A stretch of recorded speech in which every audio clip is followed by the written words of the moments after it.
Despite being excited for this game prior to launch, I have tried my best and I am really struggling to get into Ball Pit, the new action roguelike with elements of town building and brick breaking Arkanoid style gameplay. So I would describe Ball Pit as a half good game, the first half being the dungeon crawling roguelike run based brick breaking action with tons of attacks to upgrade and learn while facing waves of enemies, all while collecting money and upgrade currency that you take back into this second part of the game. It is such a confident gameplay loop, and honestly, if that was the only part of the game that existed, I think it would be better for it. But not only that, I think the run-based elements of the game are strong enough to stand on their own. I think the real problem lies with the town building aspect of the game. The closest example I can give is something like Cult of the Lamb. The only difference is the town building aspect of Ball Pit kind of sucks. The idea is that a lot of the resources that you're collecting in the dungeon runs are taken back into the second half of the game, where you are building a town with upgrades for those towns,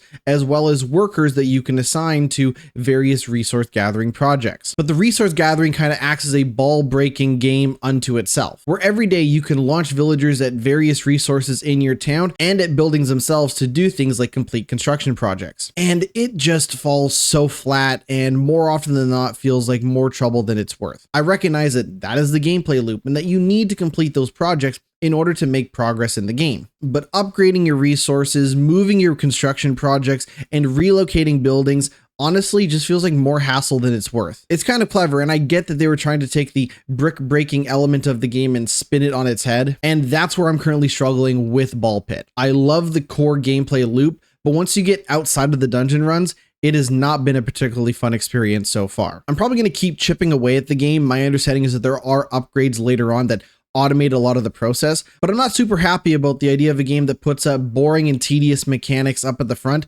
only to minimize those mechanics later on with automated upgrades. That being said, I highly recommend people check out Ball Pit and form their own opinion. The game's also available on Game Pass, so you should definitely check it out if you have the time.